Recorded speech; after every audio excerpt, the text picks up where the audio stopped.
Daily, weekly और monthly राशिफल के साथ साथ ज्योतिष, वास्तु, मंत्र आदि से जुड़ी वीडियोस रेगुलरली पाने के लिए चैनल को अभी सब्सक्राइब कीजिए और बेल नोटिफिकेशन पे भी क्लिक कीजिए ताकि नई वीडियो की नोटिफिकेशन आपको समय पर मिल जाए।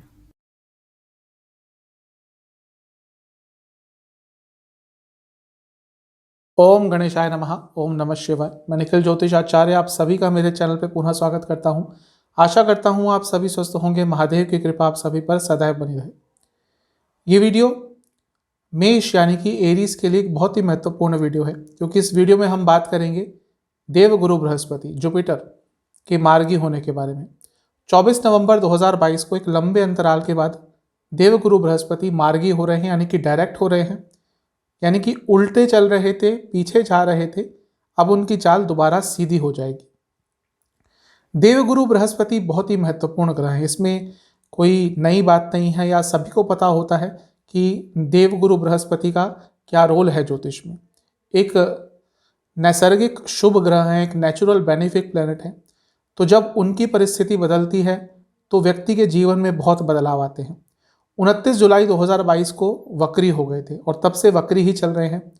कुछ लोगों के लिए बहुत नेगेटिव रिजल्ट आए होंगे, कुछ लोगों के लिए बहुत अच्छे रिजल्ट आए होंगे, क्योंकि ये सबकी कुंडली के हिसाब से बदल जाता है।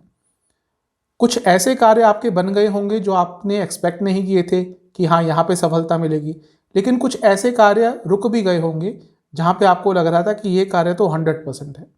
ऐसा ही होता है जब कोई बड़ा ग्रह, कोई महत्वपूर्ण ग्रह वक्री होता है या फिर उसके बाद मार्गी होता है। तो अब ऐसा ही कुछ होने वाला है 24 नवंबर को, जब बृहस्पति डायरेक्ट हो जाएंगे, मार्गी हो जाएंगे, और अप्रैल 2023 तक करीबन ये 5 महीने का जो समय है ये मार्गी ही रहेंगे और अपने रिजल्ट देंगे। जब हम मेष की बात करेंगे तो आपके लिए 12वें स्थान में रहकर बृहस्पति ये सारे प्रभाव देंगे। तो इसी प्रभाव के बारे में हम बात करेंगे कि आने वाले जो 5 महीने हैं बृहस्पति आपके जीवन में क्या क्या बदलाव ला सकते हैं। सकारात्मक चीज़ें बताऊंगा, कुछ ऐसी चीज़ें भी बताऊंगा जहां पे आपको सावधानियां बरतनी है, और एक बहुत ही अच्छा अचूक उपाय बताऊंगा वीडियो के अंत में, जो करने से ये जो आपका प्रभाव है बृहस्पति का आप पर, ये सकारात्मक होगा। कहाँ से देखें राशिफल? जो सामान्य विश्लेषण होता है केवल गोचर पे आधारित होता है। लग्न से देखेंगे तो हमेशा बेटर रिजल्ट मिलेंगे। इनकेस आपको लग्न नहीं पता तो राशि से ऑब्जर्व कर सकते हैं। तो शुरुआत करते हैं मेष के लिए इस महत्वपूर्ण वीडियो का। तो देवगुरु बृहस्पति आपके लिए मार्गी होंगे 12वें घर में, जैसा मैंने कहा मीन राशि में, अपनी ही उनकी राशि है। अब भाग्य स्थान के स्वामी मार्गी हो रहे हैं। महत्वपूर्ण बात है, भाग्य अगर रुका हुआ था, भाग्य साथ नहीं दे रहा था, अब भाग्य साथ देना शुरू कर देगा, क्योंकि भाग्य स्थान के स्वामी ही जब वक्री चल रहे थे तो कई जगह पे भाग्य के साथ नहीं मिलता।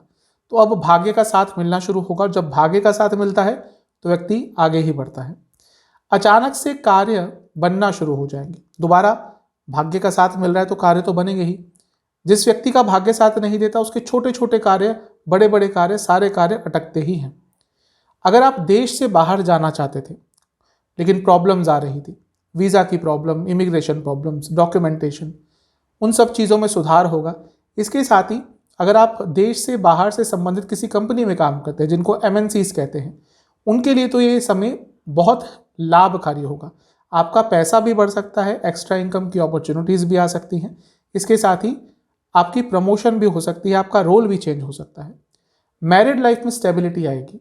मेष के लिए मैरिड लाइफ में बहुत प्रॉब्लम्स चल रही हैं पिछले कुछ समय से, क्योंकि केतु सप्तम में है, लेकिन अभी सप्तम से छठे में बृहस्पति भी वक्री हो गए थे, तो जुलाई के बाद प्रॉब्लम्स बढ़ गई थी। अब थोड़ा बहुत सुधार होगा। मैं ये नहीं कह रहा कि सब कुछ ठीक हो जाएगा, लेकिन स्टेबिलिटी थोड़ी बहुत आएगी। आपकी लाइफ पार्टनर की सेहत, आपके पति या पत्नी की सेहत यदि बिगड़ गई थी उसमें सुधार होगा। आपके फादर को प्रॉपर्टी लाभ हो सकता है, क्योंकि जहां बैठे हैं वो नवम से चौथा स्थान है, तो प्रॉपर्टी से इनको कोई लाभ हो सकता है। बहुत महत्वपूर्ण चीज़ ये है कि बृहस्पति विपरीत राजयोग बना रहे हैं, क्योंकि 12वें के ही स्वामी हैं, 12वें में ही बैठे हैं। तो अब विपरीत राजयोग से होगा क्या कि आपको अचानक कई जगह से लाभ मिलेंगे। अचानक आपका जो जीवन रुका सा हो गया था, एकदम रुक गया था, स्टैग्नेट हो गया था, वो जीवन आगे बढ़ना शुरू होगा।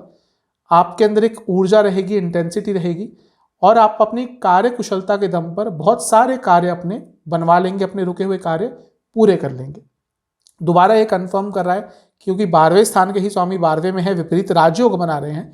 आपके कार्य का कुछ भी फॉरेन कनेक्शन है, आप जॉब करते हैं, आप बिजनेस करते हैं, उसका कोई फॉरेन कनेक्शन है, बहुत लाभ आपको होने वाला है। नुकसान आपका कोई हो गया था, उसकी भरपाई हो सकती है। खर्चे भी थोड़े आपके कंट्रोल में आ जाएंगे। थोड़ा ज़्यादा खर्चा करते हैं मेष लग्न या राशि के जातक, अब वो कंट्रोल में आना शुरू हो जाएंगे। पांचवी दृष्टि चौथे स्थान पर रहेगी, प्रॉपर्टी से लाभ हो सकता है। आप या तो कोई प्रॉपर्टी आपकी चली जाएगी, बिक जाएगी आराम से अच्छे रेट पर, उससे लाभ होगा, या फिर प्रॉपर्टी कोई रेंट पे चली जाएगी अच्छे रेट पर, तो लाभ होता हुआ दिख रहा है। आपकी माता जी की सेहत यदि खराब चल रही थी, ये भी अच्छा हो जाएगा, मतलब कि यहाँ पे भी जो प्रॉब्लम्स आ रही थी वो भी दूर हो जाएंगी। आप वाहन खरीदना चाहते थे अपनी मर्जी का, नहीं ले पा रहे थे, यहाँ पे भी कुछ सकारात्मक दिख रहा है, आपको वाहन की प्राप्ति भी हो सकती है। प्रॉपर्टी संबंधित कुछ कार्य करते हैं आप, प्रॉपर्टी डीलर हैं, रिटेल से जुड़ा, रियल एस्टेट से जुड़ा कुछ कार्य करते हैं, जहाँ पे भी प्रॉपर्टी का इंक्लूजन हो गया, आप बहुत अच्छा कार्य कर पाएंगे, बहुत अच्छा पैसा कमा पाएंगे। इमोशनल हेल्थ आपकी बेटर होना शुरू हो जाएगी। पिछले कुछ समय से मैं समझता हूँ कि थोड़ी प्रॉब्लम आ रही थी, क्योंकि राहु भी लग्न में ही गोचर कर रहे हैं, तो इमोशनल सेहत अच्छी नहीं होगी। लेकिन चौथा स्थान भी क्योंकि इमोशंस के लिए देखा जाता है, और बृहस्पति का भी वक्री प्रभाव था चौथे पर, तो अब जब वो मार्गी हो जाएंगे तो इमोशंस कंट्रोल में आना शुरू हो जाएंगे।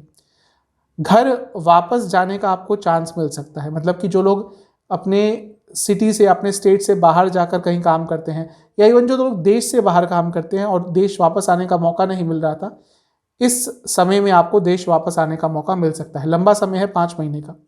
एंसेस्ट्रल प्रॉपर्टी से आपको लाभ हो सकता है, आपकी कोई पुश्तैनी प्रॉपर्टी थी। बृहस्पति की 7वीं दृष्टि छठे स्थान पर रहेगी। सेहत में सुधार होगा ओवरऑल।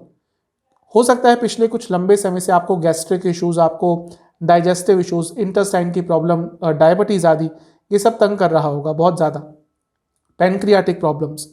अब उस सब चीज़ों में सुधार होगा। आपका कोई लीगल केस चल रहा था, उसमें चीज़ें आपके फेवर में जाना शुरू हो जाएंगी। अब 5 महीने भी कोई बहुत ज़्यादा टाइम नहीं है हमारे देश के लिए, क्योंकि हमारे देश में केसेस बहुत लंबे चलते हैं, लेकिन चीज़ों में सुधार होगा, आपके फेवर में जाएंगी। दुश्मनों से छुटकारा होगा। कई दुश्मन आपके कम होंगे, दुश्मनों की जो गिनती है, संख्या है, उसमें कमी आएगी। कोई रोग आपको था, कोई प्रॉब्लम थी, कोई डिजीज़ थी, उससे रिकवरी हो सकती है। कोई पैसा आपका रुका हुआ था, वो वापस आ सकता है। इसके साथ ही जीवन एक आप देखेंगे कि रफ्तार पकड़ेगा, और जीवन जब रफ्तार पकड़ता है तो व्यक्ति आगे ही बढ़ता है। तो ये जो 5 महीने हैं ये बहुत अच्छे हैं, इनका लाभ उठाना है। एक दृढ़ता रहेगी आपके अंदर, एक संकल्प शक्ति रहेगी जो आपको आगे ही लेके जाएगी। 9वीं दृष्टि बृहस्पति महाराज की रहेगी 8वें स्थान पर। दोबारा ये बता रहा है एंसेस्ट्रल प्रॉपर्टी, आपके नाम पे कोई विल है, इन सब चीज़ों से, पुश्तैनी चीज़ों से आपको लाभ हो सकता है। अचानक से धन लाभ होगा, क्योंकि ये जो स्थान है ये अचानक ही सब कुछ देता है, और दूसरे स्थान से सप्तम स्थान है, तो कभी कभी यहाँ पे जब किसी अच्छे ग्रह का प्रभाव होता है तो अचानक से पैसा आता है। ऑकल्ट, ज्योतिष, तंत्र, मंत्र, इन सब में रुचि बढ़ेगी, और बहुत ज़्यादा डीप तक जाने का आपका मन करेगा, और जा भी पाएंगे। इवन आयुर्वेद सीखने का आपका मन करेगा। मेडिटेशन करने का बहुत आपके लिए अच्छा समय है। आप इस समय यदि मेडिटेशन सीखते हैं तो आपको बहुत उसमें सफलता प्राप्त होगी। ध्यान लगाने का आपका खुद ब खुद मन करेगा, कोई बोलेगा नहीं आपको। आप देखेंगे कि 24 नवंबर के कुछ दिनों बाद ही आपका अपने आप ध्यान लगाने का मन करेगा, क्योंकि अष्टम स्थान है, यहाँ पे वक्री एक ग्रह की दृष्टि चल रही थी पिछले कुछ समय से, बृहस्पति जी की। अब जब वो मार्गी हो जाएंगे तो स्टेबिलिटी जीवन में वापस आना शुरू हो जाएगी आपके, और आप एक स्टेबिलिटी का अनुभव अपने पूर्ण जीवन में करेंगे। मेंटल हेल्थ, अगर वहाँ पे कुछ प्रॉब्लम हो रही थी, एंग्जाइटी, स्लीप डिसऑर्डर, वहाँ पे भी थोड़ा बहुत सुधार आपको देखने को मिलेगा। कुछ ऐसे मौके जो आपके हाथ से निकल गए थे पिछले कुछ महीनों में, वो मौके भी वापस आ सकते हैं, वो प्रोफेशनली हो, फाइनेंशियली हो, पर्सनली हो। तो ये सब बहुत अच्छी चीज़ें दिख रही हैं। बृहस्पति नैसर्गिक शुभ ग्रह है, तो यूजुअली अच्छे ही प्रभाव देते हैं, सबके लिए नहीं देते, लेकिन यूजुअली अच्छे ही देते हैं। ध्यान किस चीज़ का रखना है? एक, लिवर की कोई प्रॉब्लम है, डायबिटीज़ है, बहुत ध्यान दीजिएगा, प्रॉब्लम बढ़ सकती है। आपका वेट अचानक से बढ़ सकता है। गैर ज़रूरती चीज़ों पे खर्चा होगा। खर्चों को कंट्रोल करने का प्रयास ज़रूर करेंगे, लेकिन ऐसी चीज़ों पे कर देंगे जहाँ पे ज़रूरत ही नहीं होगी। आपके फादर को इमोशनल प्रॉब्लम हो सकती है। इसके साथ ही आपका ईगो थोड़ा बढ़ जाएगा, अहम बढ़ जाएगा। मैंने कहा था दुश्मनों में कमी होगी, लेकिन कुछ नए दुश्मन जो अगर आपने इस पूरे 5 महीने में सफलता प्राप्त करी, तो कुछ नए दुश्मन जो आपका बुरा चाहेंगे वो भी आपके जीवन में आ सकते हैं। और ऐसे लोग जो आपके मुख पर बहुत अच्छा बनते हैं, लेकिन पीठ पीछे ही आपकी बुराइयां करना शुरू कर देते हैं, वो भी इस समय में बहुत एक्टिवेट रहेंगे, क्योंकि 8वां घर एक्टिवेट हो रहा है। तो ये एक विश्लेषण था मेरा बृहस्पति जी के मार्गी होने पर। उपाय क्या करना है, आपको 24 नवंबर या उससे एक हफ्ते पहले ये चीज़ शुरू कर सकते हैं। आपको लगातार 4 बृहस्पतिवार किसी भी शिव मंदिर में जाकर शिवलिंग का पंचामृत से अभिषेक करना है। पंचामृत में क्या क्या होता है, गाय का दूध, दही, घी, शक्कर और शहद, ये पंचामृत होते हैं। इसके साथ उसमें आपको थोड़ा सा केसर डाल लेना है। इस पंचामृत से आपको 4 बृहस्पतिवार शिवलिंग का अभिषेक करना है, और साथ ही में आपको चने की दाल का दान, कोई पीला कपड़ा और दक्षिणा ये दान में देके आनी है। जो दान है ये आप एक ही बार करिएगा, जो पंचामृत से अभिषेक है वो 4 बार कीजिएगा, 4 बृहस्पतिवार लगातार। ये उपाय कर लेंगे, आपके लिए अच्छे ही रिजल्ट अवश्य आएंगे। आशा करता हूँ ये वीडियो आपके काम आएगी। चैनल पे नए हैं तो सब्सक्राइब कर लीजिए, वीडियो को लाइक कर लीजिए। अगली वीडियो में मिलूंगा, तब तक के लिए ओम नमः शिवाय।